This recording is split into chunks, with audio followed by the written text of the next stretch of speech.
नमस्कार। मेरा नाम है स्वराज श्रीवास्तव।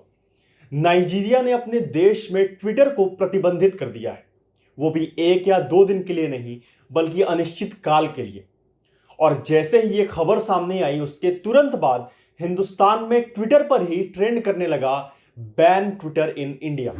ऐसे में अब ये सवाल पूछा जाने लगा है कि क्या वाकई हिंदुस्तान में भी ट्विटर को प्रतिबंधित किया जा सकता है, या फिर जो दूसरे सोशल मीडिया एप्लीकेशंस हैं क्या उनको भी भारत सरकार बैन कर पाएगी या कर सकती है।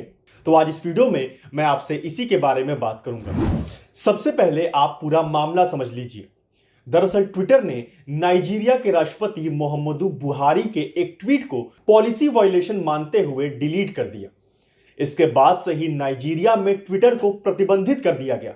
हालांकि इसके पीछे वजह यह दी गई कि ट्विटर नाइजीरिया के कॉरपोरेट भविष्य को लेकर चिंताएं खड़ी कर रहा है। ट्विटर को बैन करते समय नाइजीरिया सरकार की तरफ से कहीं भी यह नहीं कहा गया कि ऐसा राष्ट्रपति के ट्वीट को डिलीट करने के बाद किया जा रहा है। लेकिन सबको पता है कि ट्विटर को बैन करने के पीछे की असल वजह यही है। अब सवाल यह उठता है कि आखिर नाइजीरिया के इस कांड के बाद से भारत में ट्विटर को बैन करने के लिए लोग क्यों पगलाए हुए हैं। तो इसका सीधा सा जवाब यह है कि नाइजीरिया वाला प्रैक्टिकल ट्विटर इंडिया में भी कर रहा है, और ऐसे कई बार वो पहले भी कर चुका है। इस बार ट्विटर को बैन करने की मांग इसलिए उठने लगी क्योंकि ट्विटर ने भारत के उपराष्ट्रपति वेंकैया नायडू के अकाउंट को अनवेरिफाइड कर दिया था, यानी कि वो जो ब्लू टिक होता है उसे ट्विटर ने हटा दिया था। इसके अलावा संघ प्रमुख मोहन भागवत और कई और नेताओं के भी अकाउंट से इन वेरीफाइड बैच को हटा दिया गया था। हालांकि बाद में जब ट्विटर की इन सारे मामलों में किरकिरी हुई तो उसने इन सारे वेरीफाइड बैजेस को वापस रिस्टोर कर दिया और एक सफाई देते हुए कहा कि ये अकाउंट काफी समय से इनएक्टिव पड़े हुए थे, इसलिए इन्हें अनवेरिफाइड कर दिया गया था और ऐसा ट्विटर की पॉलिसी है। इन्हीं सब के बाद से भारत में लोग बौराए हुए हैं कि ट्विटर को भी भारत में बैन कर देना चाहिए।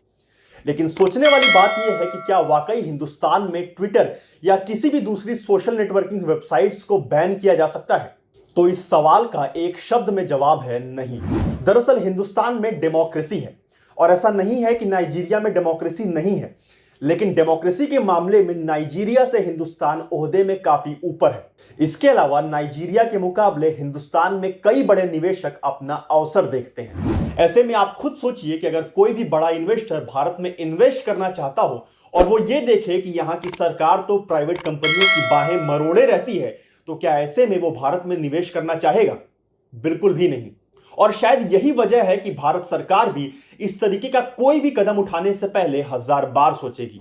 आप खुद देख सकते हैं कि भारत सरकार ने जो भी नए नियम बनाए हैं सोशल मीडिया कंपनियों के लिए, उन्हें लागू करवाने के लिए वो इन कंपनियों को बार बार चेतावनी दे रही है, जबकि इसकी डेडलाइन, इन पॉलिसीज को एक्सेप्ट करने की डेडलाइन कब की पूरी हो चुकी है।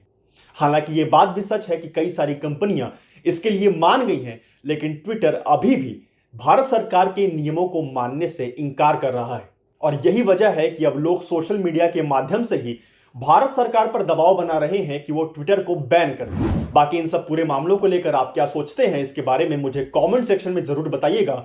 अगर वीडियो पसंद आई हो तो इसे लाइक करिए। ऐसी ही और ढेर सारी वीडियोस देखना चाहते हो तो मेरे चैनल को सब्सक्राइब कीजिए। तो फिलहाल के लिए इतना ही। धन्यवाद और जय हिंद।